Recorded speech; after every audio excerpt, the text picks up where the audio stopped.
It is 10:40 p.m. I got home about 10 minutes ago. Took a quick shower because I didn't make it to the bathroom on time because I didn't go before I left. And it was a long trip from the station back home. And that's fine. I wanted to shower anyway. TMI? Sorry. It was a long, long, long day. Got up at like 5? I don't know. Had to leave the house by 5:30, 5:37. Had to be at the train station in San Bernardino by 6:10 or 6:15. I just made it because it left at 6:37. So I got down there and I parked. Found a ticket from the ticket machine. An employee was driving by in a little cart and he stopped and helped me. $5 for seniors for all day for Sunday. Okay. So I had my ticket, and Alfred was there with his carrying his duds with him. And we got on the not Amtrak. We got on the Metrolink, and it was like a 2-story. We went upstairs and on the upstairs. Took lots of footage. You'll see all that footage. I'm gonna try to put it together tomorrow. Hopefully it'll work. And we rode. It took about an hour, maybe, to get down to Los Angeles Union Station. And then his cousin Bob picked us up. Bob is, I don't know, a few years older than us. He was a Vietnam vet, so I think he's older. He's like 73, 4, something like that, maybe. Anyway, we're driving up 101 or something, and he missed a turn, and we ended up going cattywampus all over the place. Another 44 extra minutes.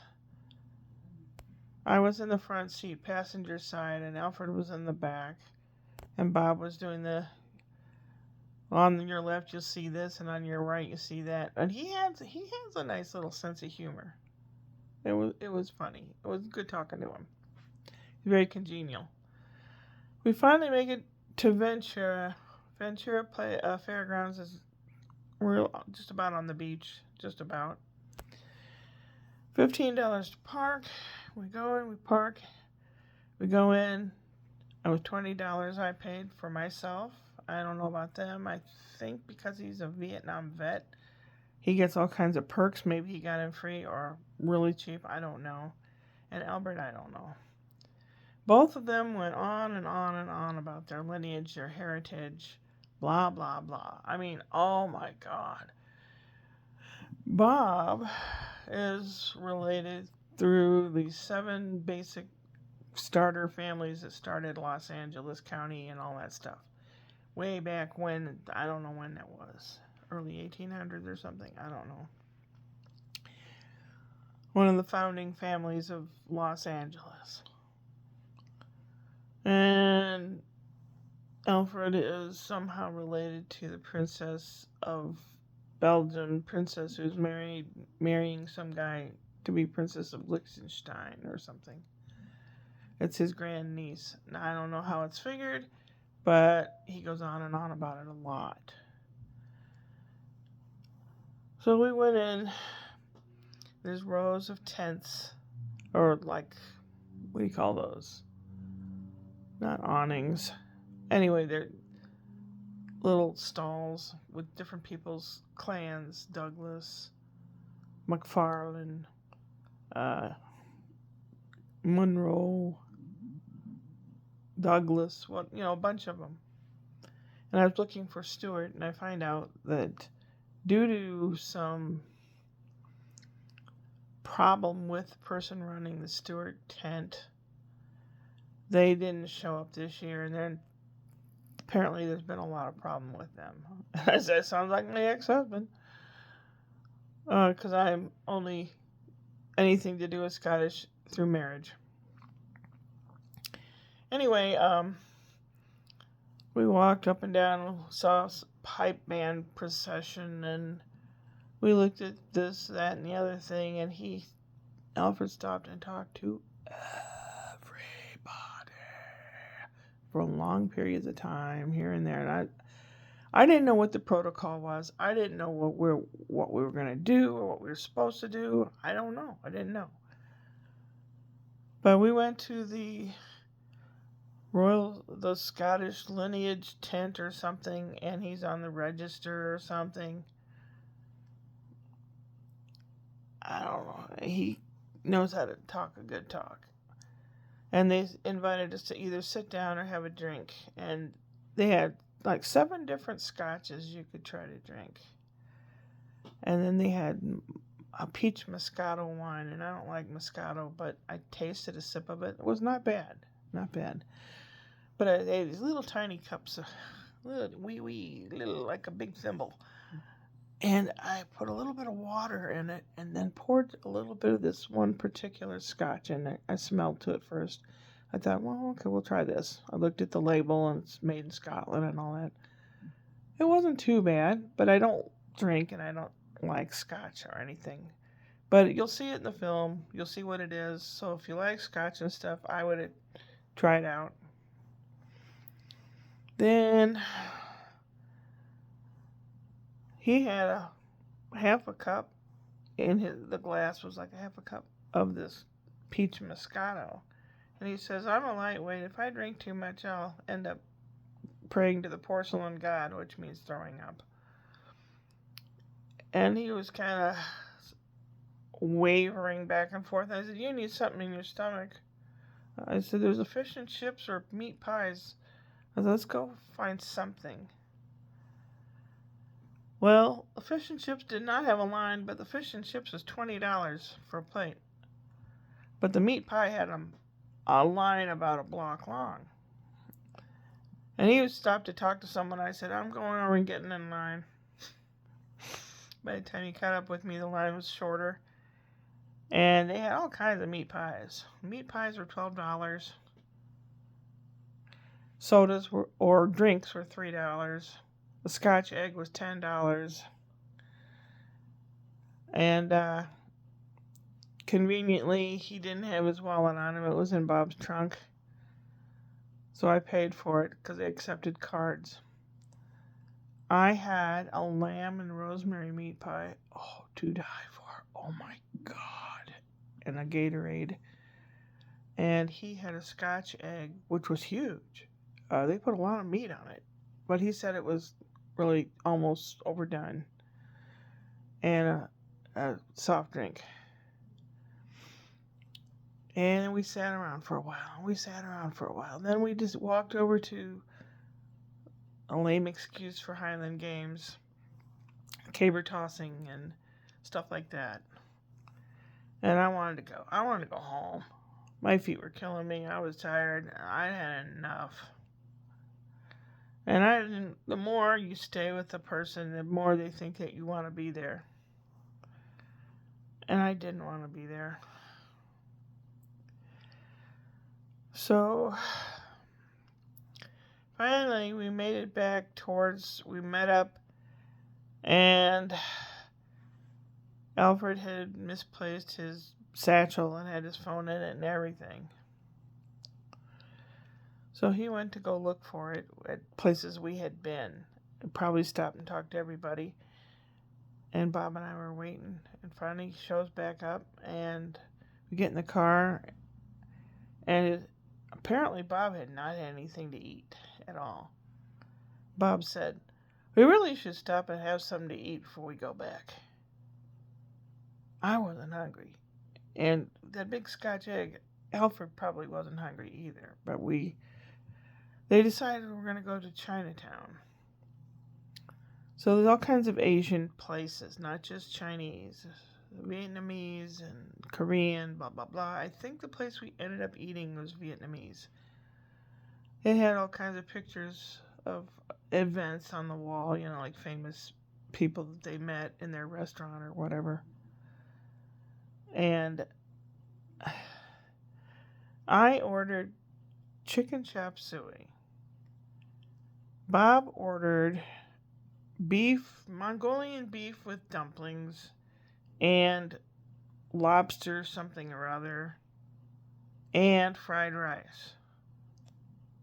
He thought they were going to be little plates. They were giant plates, all of them. Took up the whole table. And Alfred ordered lo mein, which is like with noodles. And our eyeballs were like, oh my God, look at all that stuff. And we ate what we could, and we're putting stuff in takeout bags. And Alfred went up to the lady, and I don't know what he was telling her about. And Bob goes, what's he doing now? I said, I don't know. He was talking to him. Apparently, we were telling him how he's, because he commented on how I was dressed. Alfred had changed back into his like sweatpants, and I was still dressed up in my tartan stuff. The lady had never seen anything like it. It's Asian lady. So he must have told her some story. I don't know what he told her. But she wanted our picture for her wall of famous people. So I'm going to be, my picture's on a wall in a Chinese restaurant in Los Angeles. I'll show you all that stuff on video tomorrow. You'll see what place it is. So if you're ever in Los Angeles and you go in there for food, I'm on a picture on the wall. And then because we were celebrities, the lady handed us each a good luck envelope, a little red envelope with gold printing in Chinese, which we opened later. I had a $20 bill inside. So that paid for the money of the food that I paid for Alfred plus $7. I mean, that helped a lot. And Alfred had $20 in his too. So I'm thinking, wow. And that lady was making a big deal. And oh my goodness, you'd have thought we were the king and queen of the world or something. And people all day long were stopping us and taking our picture and stuff. So when you see someone having their picture taken and having someone wait behind them to take the picture, they must be famous, right? So people were thinking we were famous. Oh my God. So I kept looking at my watch, and Alfred talks to people and networks, he calls it. And I thought, I don't want the last train to San Bernardino. If we miss the last train, I don't want to be in Los Angeles. So we make it back to the car, and we get on the highway, and it's another... Oh, no. Okay, and it's... We get to the station, and we get in there, and I did not have time to go to the bathroom.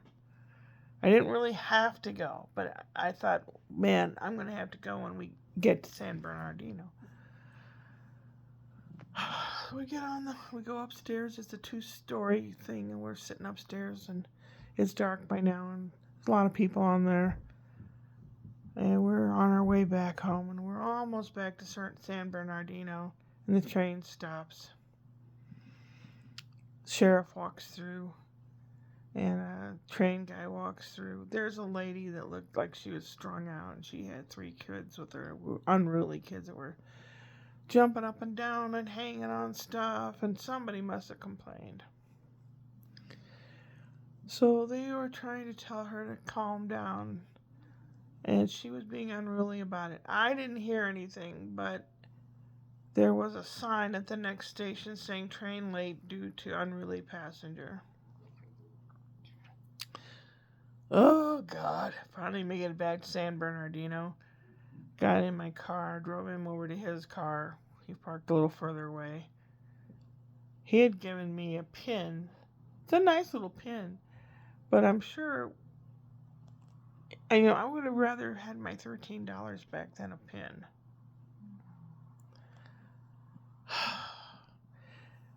But, I don't know. I think he expects more out of this situation than I see out of it. I don't know. He says, you do all kinds of odd jobs, right? And I said, I have. And he says, do you clean houses? I said, I have. He says, sometimes things get a little too much for him. He has fibromyalgia that flares up sometimes. I said, I know half a dozen people with fibromyalgia. But he says sometimes the housework gets ahead of him. And then he was telling me he has a jacuzzi and a hot tub. Okay, Deb. I can see your brain going bing, bing, bing, bing, bing. And Glinda's going, oh dear. Oh dear. And Dave's going, tell me more. I know it. I know it. Anyway, where was I? I was right here. So finally he gets to his car. I put the navigation on to get to the highway. Once I get to Highway 10, I know how to get home. We're off of Highway 215, 210, I don't know what it was, 215, to the 10 and then 10 east. And I was driving like a bat out of hell because A, I wanted to get home, and B, I had to pee. I got closer and closer to home, and I think, will I make it? Will I make it? I don't know. I don't know. So I pulled up in the driveway, got my stuff together real quick, grabbed the key, locked the car, and opened the garage door, and I ran in, and I did not make it. I just thought, oh, screw it. Actually, as soon as I got out of the car, I let loose. I thought, screw it. It's been a day. And I got in and took a shower. And here I are. Yes, Alfred wanted something, a kiss or something, I guess. I don't know. We hugged, and then he puts his arms out again, and he kind of draws me in a little bit and kisses the side of my face, almost to my mouth or I don't know.